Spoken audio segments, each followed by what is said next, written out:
22 अगस्त 2025 की दोपहर लगभग 12 बजे के आसपास का वक्त हो रहा था। एक लड़का जिसकी उम्र लगभग 30 साल के आसपास रही होगी, पैरों में हवाई चप्पल, ब्लैक रंग का पैंट, सफेद रंग की प्रिंटेड शर्ट और उसके लेफ्ट हैंड में एक थैला था और राइट हैंड में कुछ कागज थे। पीछे पीछे कुछ पुलिसकर्मी भी होते हैं। अब वो सीधा पहुंच जाता है लखीमपुर डीएम के कार्यालय में। वहां जब वो पहुंचता है तो वहां पर बड़ी संख्याओं में अधिकारी जो थे वो बैठे हुए थे। उस लड़के से पूछा जाता है कि भैया क्या बात है। वो कहता है कि साहब, इस थैले के अंदर मेरा बेटा है, बेटे की लाश रखी हुई है। साहब, मेरा जो बच्चा है ना, उसको जिंदा कर दो आप। ये सब वो हाथ जोड़ते हुए रोते रोते कहता है। अब ये बात सुनकर उस हॉल के अंदर में पूरा सन्नाटा पसर जाता है। फिर वो रोते हुए कहता है कि मेरी जो पत्नी है वो एक हॉस्पिटल में एडमिट है।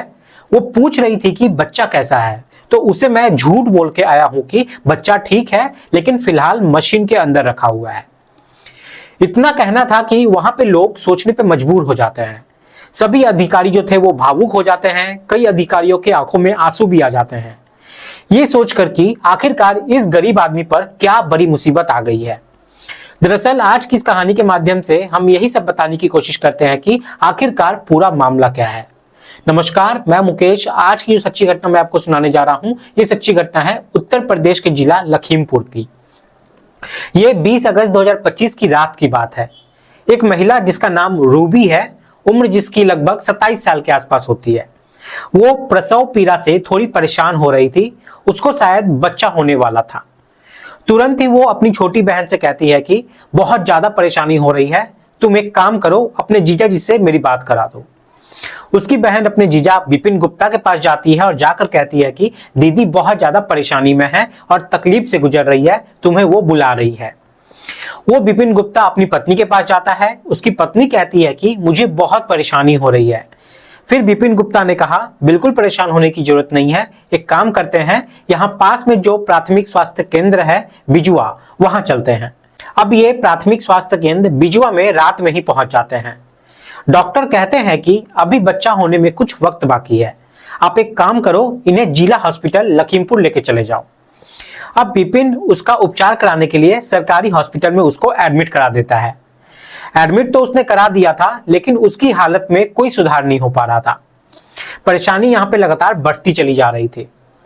इसी बीच में जो रूबी की बहन होती है, वो गांव की ही एक आशा होती है, नाम उसका दीपा था। आशा कार्यकर्ता से कहती है कि दीदी आप ही अब कुछ रास्ता बताओ। दीपा कहती है कि आपको मेरे हिसाब से महाबागंज के एक हॉस्पिटल में जाना चाहिए, नाम उसका गोलदार हॉस्पिटल है। तुम्हें वहां चले जाना चाहिए और उसे एडमिट कराना चाहिए। कोई दिक्कत कोई परेशानी हो तो सीधा मेरी बात करा देना। आखिरकार आशा कार्यकर्ता के कहने पर वो गोलदार हॉस्पिटल चले जाते हैं और वहां जाने के बाद मरीज को दिखाया जाता है। यहाँ पर डॉक्टर हुक्मा गुप्ता होती है और साथ ही डॉक्टर मनीष गुप्ता होते हैं। मनीष गुप्ता और जो हुक्मा गुप्ता होती है वो उस मरीज को देखती है और देखने के बाद कहती है कि परेशान होने की बिल्कुल जरूरत नहीं है, हम इनका इलाज जल्दी से शुरू कर देंगे, लेकिन कम से कम जो शुरुआती खर्च होगा वो लगभग 25,000 के आसपास खर्च होगा। अभी आप यहाँ पे 25,000 रुपए जमा करवा दीजिए, बाकी हम देख लेंगे। जैसे ही डॉक्टर की तरफ से ये बात कही जाती है, तब विपिन गुप्ता कहता है कि साहब मेरे पास फिलहाल 8,000 है, आप इलाज शुरू कर दीजिए, मैं सारे के सारे पैसे का इंतजाम कर दूंगा, बस आप मेरी पत्नी को बचा लीजिए। अब वो रिसेप्शन पर जाता है और 8,000 रुपए जमा कर देता है और उसके बाद फिर इलाज जो है वो शुरू करता है। अब यहाँ मुश्किल से 15 घंटे के आसपास का ही समय बीता था कि इस हॉस्पिटल में डॉक्टरों को लगने लगता है कि मरीज की स्थिति ठीक नहीं है, इसलिए इसे यहाँ से दूसरी जगह ले जाने के लिए बोल दिया जाता है। डॉक्टर ने आदेश दिया नर्स को कि जाकर उन्हें बोल दो कि यहाँ से लेकर चले जाएं और किसी दूसरे जगह पे जाएं। अब यहाँ पे थोड़ी कहासुनी भी होती है, लेकिन परिवार वाले देखते हैं कि रूबी की तबीयत जो है वो लगातार बिगड़ रही थी, इसलिए जल्द से जल्द कहीं लेके चले जाने का जो फैसला था वो लेते हैं वहां पर। अब यहाँ से वो ले जाते हैं एक दूसरे हॉस्पिटल में। दूसरे हॉस्पिटल में इलाज शुरू हो जाता है। अब जैसे ही यहाँ पे इलाज शुरू होता है तो डॉक्टर कहते हैं कि तुम इसे कहाँ पर रखे हुए थे इतनी देर तक, तुम पहले इसे ला सकते थे। डॉक्टर ने थोड़ा गुस्सा जाहिर किया। तब विपिन ने पूरी कहानी यहाँ पे डॉक्टर को सुनाई। तभी डॉक्टर कहते हैं कि आपको शायद इस बात का अंदाजा नहीं है कि कोई दवा ऐसी थी जो इसको गलत लगी थी, जिस वजह से जो बच्चा था वो पेट में ही मर चुका है। अब इतना सुनना था कि उसके बाद विपिन गुप्ता जो होता है उसके पैरों तले जमीन खिसक जाती है। वो सोचने पे मजबूर हो जाता है, लेकिन उसने कहा कि साहब, इस बात का मेरी पत्नी को पता मत चलने देना, आप बस मेरी पत्नी को यहाँ पे बचा लीजिए। अब डॉक्टर लोगों ने उपचार करना शुरू कर दिया। आखिरकार उस मरे हुए बच्चे को पेट से निकाला जाता है और निकालने के बाद उसे विपिन को दे दिया जाता है और कहा जाता है कि आप इसका अंतिम संस्कार जो है वो करवा दीजिए। अब इसी बीच में जब वो बच्चे को लेकर वहां से जा रहा था तो इसी बीच में उसकी पत्नी की आंख खुल जाती है। वो अपने पति से पूछती है कि कहाँ जा रहे हो। तब विपिन कहता है कि जो बच्चा है ना, उसको मैंने मशीन में अंदर रखवा दिया है, वो ठीक है, तुम बिल्कुल चिंता मत करो, मैं आता हूं। तब वो कहता है कि वो जा रहा है बच्चे को मशीन में रखवा देने के लिए, वो बिल्कुल ठीक है, तुम बिल्कुल भी चिंता मत करना। पति ने अपनी पत्नी को समझाने की कोशिश की और वहां से निकल जाता है।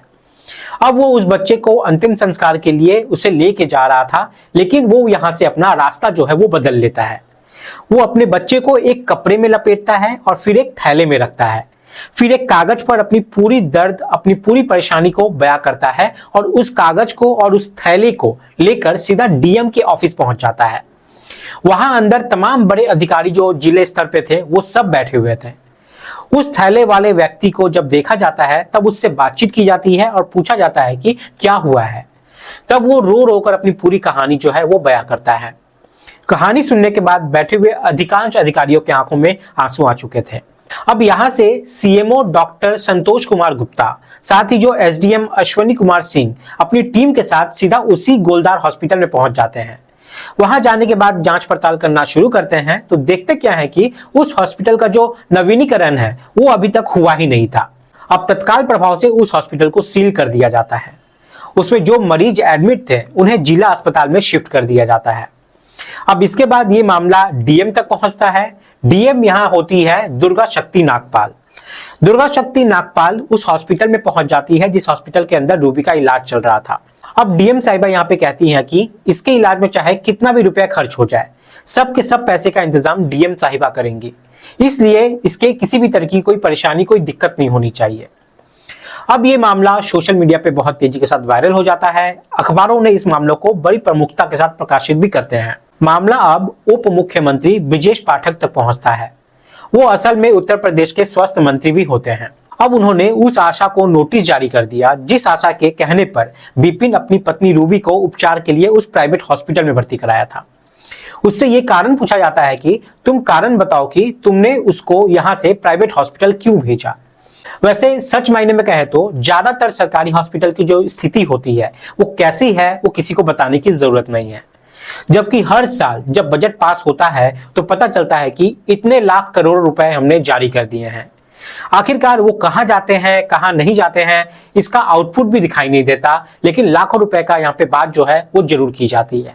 अब आप यहाँ पे सहज ही खुद ही अंदाजा लगा सकते हैं कि इसका असली दोषी है कौन। यदि प्राथमिक और सामुदायिक स्वास्थ्य केंद्र हो या जिला हॉस्पिटल हो और वहां पर अगर मरीजों को अच्छी सुविधाएं मिले तो कोई प्राइवेट हॉस्पिटल की तरफ भागने की कोशिश क्यों करेगा।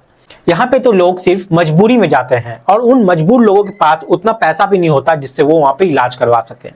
दोस्तों, इस पूरी घटनाक्रम को सुनाने का उद्देश्य किसी को परेशान करना नहीं है, किसी का दिल दुखाना नहीं है, बल्कि आपको जागरूक करना है, आपको सचेत करना है, आपको बताना है कि आपको सरकार से क्या मांग करनी चाहिए और क्या नहीं। आपको अपनी अच्छे स्वास्थ्य की मांग करनी चाहिए, अपनी शिक्षा की मांग करनी चाहिए, अच्छे सड़कों की मांग करनी चाहिए। दोस्तों, आज के लिए इतना ही है। मिलते हैं अगली वीडियो में। आप लोग सब कोई अपना ख्याल रखें, सुरक्षित रहें। जय हिंद, जय भारत।